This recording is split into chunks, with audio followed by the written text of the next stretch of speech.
Ladies and gentlemen, after many years of putting it off, here on August 27th, 2021, the day before Tweetsie Road Heritage Weekend, a few days before the National Narrow Gauge Convention, a few weeks before the Tractors and Trains Festival at the North Carolina Transportation Museum, and a little over a month before the Cotton Gin and Days in Dallas, North Carolina, I have finally loaded up my garbage train to get it restored to operating condition, because I just ain't got the brains for it.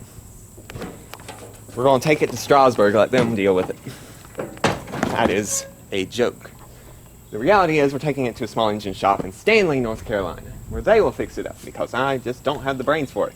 I can build a switch, standard dual gauge switch, out of well pipe, 1.5 inch pipe, 1.25 inch pipe, but I cannot fix this. Last time it ran was 2018. We struck it with lightning to get it to stay on.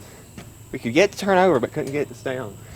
And it's also got some other issues with it that I don't have the brains for, like tires that don't have a spot to inflate them, yet somehow they've miraculously stayed inflated over the course of 20 years.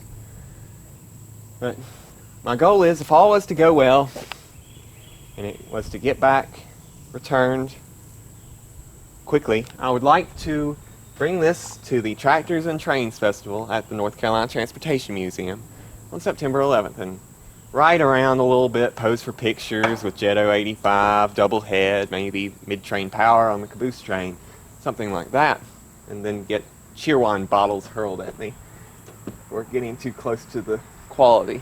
With getting my garbage can too close to it, it might get some horrible disease from it. And if I was to get it back really quick and had time, which I won't have time no matter what happens, I would like to put high rail on it. That way I could really double head. But that ain't gonna happen. I'm gonna bring it, if I do bring it, I'm bringing it in its original condition. I gotta put the headlight back on it. But I'm gonna bring it in its original condition before I put high rail, before I put a dynamo, before I put dynamic brakes on it, before I put an enclosed cab, and before I put positive train control on it. Also, eventually, if I feel eager, I might put that oil barrel on it so it looks actually kind of respectable instead of a trash can. But that's, later on. I mainly want to get this fired up and operating because I really need a track-mobile for this garbage. My hand car can't pull hardly a thing from a standing start uphill, so this will be good for it.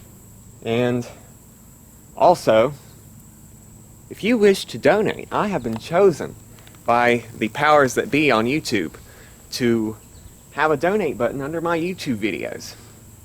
Not all these other people who do, actual quality work and actually build things and actually probably could use the money better.